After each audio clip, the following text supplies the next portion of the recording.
Olá, sejam bem-vindos a mais uma videoaula do Instituto Monitor. Nosso assunto de hoje é previsão das necessidades dos materiais. Os assuntos a serem abordados na aula de hoje são cálculo da necessidade de materiais, tipos de demanda, curva ABC.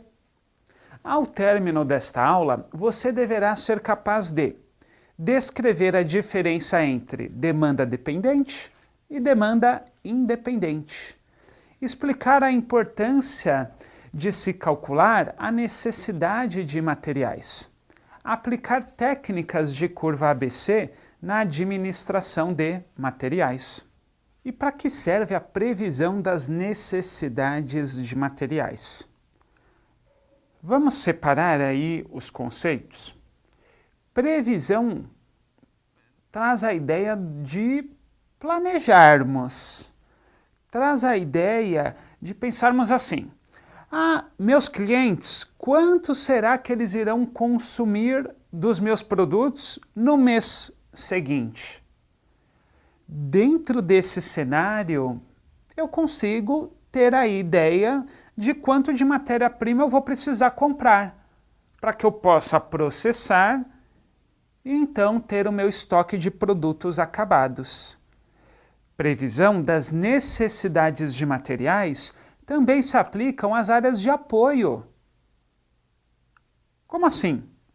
Num processo, via de regra, nós temos os processos finalísticos, os core process, são os processos fim, aqueles que estão diretamente ligados aí a atender o cliente.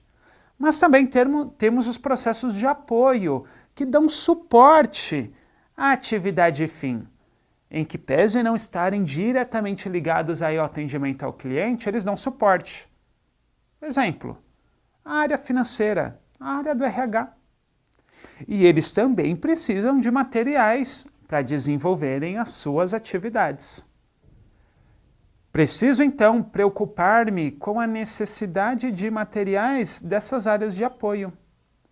E também as áreas gerenciais, os processos gerenciais, que vão fazer o quê? Eles vão cuidar de gerenciar tanto a área fim quanto as áreas de apoio. Vejam então a importância de eu ter previsão. Ajuda eu saber a média de materiais que já foram adquiridos. Quais demandas são dependentes, quais demandas são independentes. Tipos de demanda. Temos a demanda independente. O próprio nome já mostra a ideia. Ela independe de qualquer outro fator para ser realizada. Por exemplo, produtos acabados. Se eu tenho aí um sorvete de uva, produto acabado, demanda independente. Essa demanda por sorvete de uva não depende de nenhuma outra. Agora, a fruta, a própria uva, ela é uma demanda dependente, porque assim, ela depende que eu tenha demanda de sorvetes para que eu possa ter então a demanda pela fruta uva.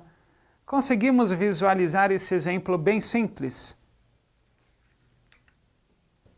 Quanto ao comportamento, a demanda pode ser classificada em constante ou variável.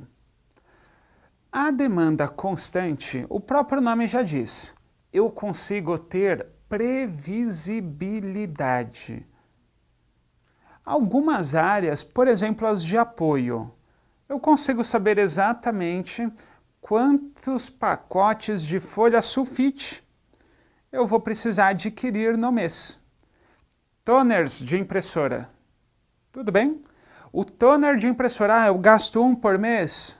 Então tá bom. Então 1 toner de impressora por mês.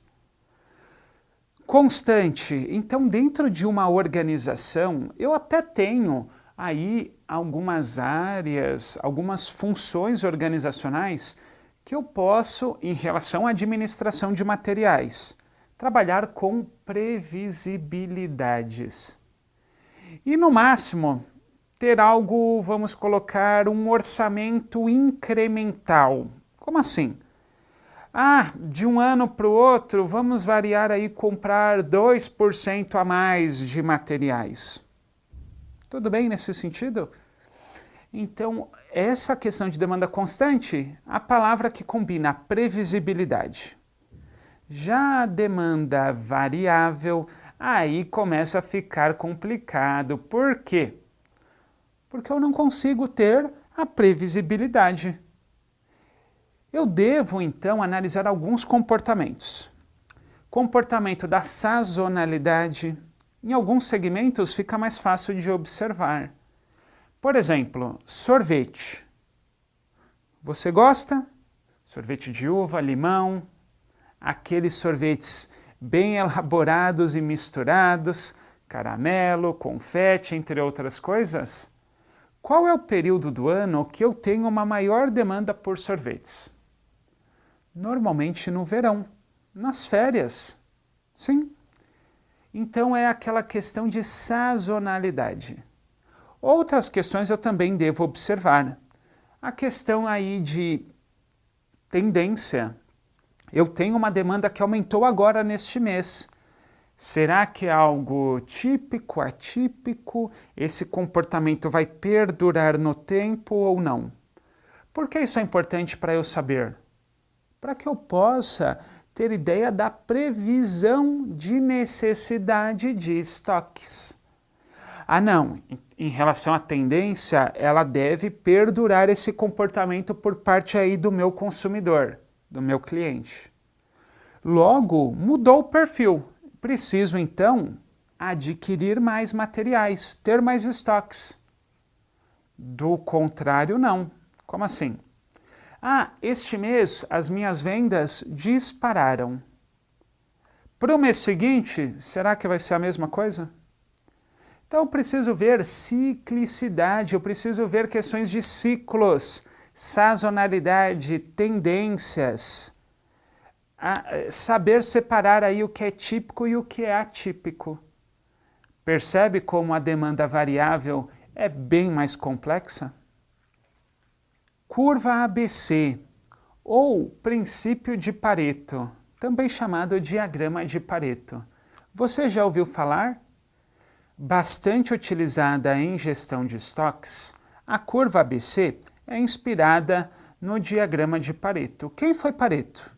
Economista italiano que chegou na seguinte conclusão: 80% da riqueza está concentrada nas mãos de 20% das pessoas. Visivelmente temos uma desigualdade. Esse é o diagrama de Pareto, que mais à frente aí os estudiosos da área de gestão da qualidade desenvolveram o diagrama em homenagem ao economista Pareto. E na nossa área, como ele pode ser aplicado?